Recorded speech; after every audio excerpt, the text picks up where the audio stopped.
but that only goes so far. And again, it goes to the difference with these two big events this week. He's prepared to show solidarity with this Shanghai Cooperation Organization, which focus on things like economic development and mutual support, and is a bit of a talking shop.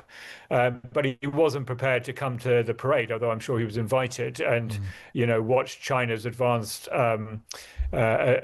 military hardware go past that could be used against India in the event of a conflict in the Himalayas, for example. Now, the North Korean leader Kim Jong-un has joined President Xi and Putin in Beijing for a symbolic display of anti-American solidarity. Representatives from 27 different states are convening for the Shanghai Cooperation Organization, the SCO, the centerpiece of which is a giant military parade in Tiananmen Square. The Times' China correspondent Richard Spencer is in Beijing and joins me now. Hello, Richard.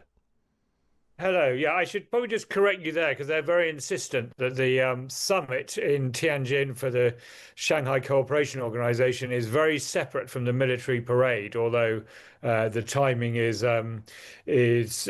interesting to say the least. The messaging of the two events is very different. The parade is very much focused on the Second World War, in which the West, as far as China is concerned, was not an enemy. So I should perhaps say that right at the outset. But look, so okay, yeah, understood. But you've got Xi Jinping, you've got Vladimir Putin, you've now got Kim Jong-un. They're all together. They're not pretending they're not all on the same side. It's kind of like a South Park cartoon. This is pretty striking, isn't it?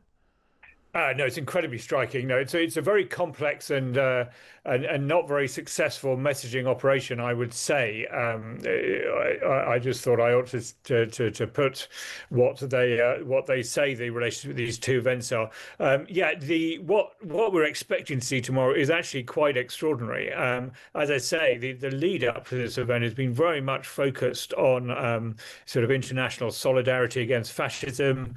There's actually been quite a lot of outreach in Britain to sort of veterans organizations and so on, pointing out that Britain and China are on the same side in the war against Japan. But what you're going to see tomorrow is a rostrum where we believe, according to sort of reports, that the pride of place is going to be not just Xi Jinping, which you would expect, but on either side, President Putin and Kim Jong-un. And that's sending a message about the future of warfare, if not the past, I think, particularly given that we're going to be seeing a whole host of new Chinese weaponry going past as well. They're making no bones about they're not trying to hide the fact that what's going to be on display is their latest kit. This is Kim Jong-un's first visit to China since 2019, and he had bad relationships with Vladimir Putin that have recently massively improved. What's behind this thaw in relations? Is it basically all about the weapons they've been sending to Russia for the war in Ukraine and stuff like that? So, I mean, not just weapons. I mean, there are estimates that North Korea has lost sort of about 500 or 600 men in Ukraine. I mean, that's a war that's a very, very long way from your average North Korean household. So that's an enormous sacrifice that Kim Jong-un has made on the North Korean people's behalf. And yes, he's been rewarded by both President Putin and in a slightly different way by President Xi for that act of solidarity. Xi and Kim have quite an uneasy relationship. I think Xi would rather quite a lot of what Putin and Kim do they didn't do, because it rather distracts from the positive image that China tries to project for itself when it knows it's also committed to its relationship with those two countries. But as Trump gets more aggressive towards China, as America becomes generally more aggressive towards China, my enemy's enemy is my friend. Yeah, well, the Indian Prime Minister Narendra Modi, he's on the front of the Times today, holding hands with Vladimir Putin. He's of course been there too, although I believe he's gone. But how does India figure in this new world order? Yeah, so that was a very interesting moment.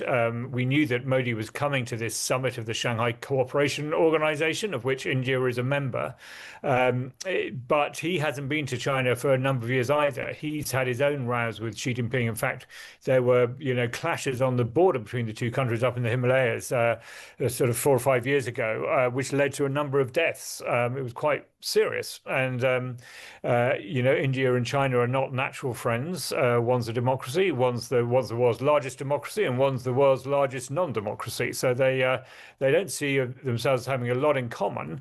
Modi thought he was a friend of President Trump, and then Trump, in his capricious way, turned on Modi a few weeks ago, accused India of crippling American exports with protectionism, imposed 25% tariffs for that. Then he added another 25% tariffs because India bought some of its oil at a discount from Russia in the face of US sanctions. There were sort of harsh words spoken. So Modi decided to come and hold hands with Putin and make nice to Xi to tell President Trump that, India has options like everybody else does these days in terms of friendships. But that only goes so far. And again, it goes to the difference with these two big events this week. He's prepared to show solidarity with this Shanghai Cooperation organization, which focus on things like, economic development and mutual support, and is a bit of a talking shop. But he wasn't prepared to come to the parade, although I'm sure he was invited, and watch China's advanced military hardware go past that could be used against India in the event of a conflict in the Himalayas, for example. Thank you very much indeed. That is Richard Spencer there, the Times' China correspondent, speaking from Beijing.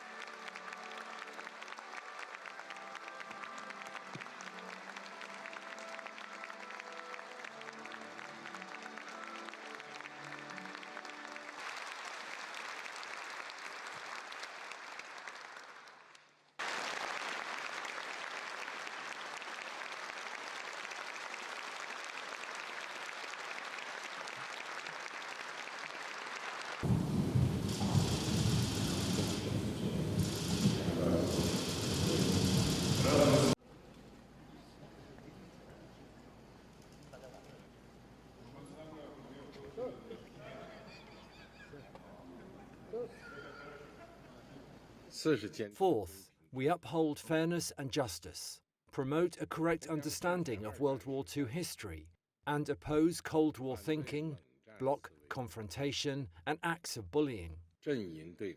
We safeguard the international system with the United Nations at its core, support the multilateral trading system centered on the World Trade Organization.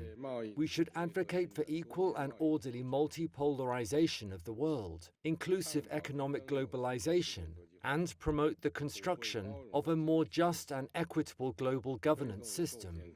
We should work to build a more just and reasonable global governance system.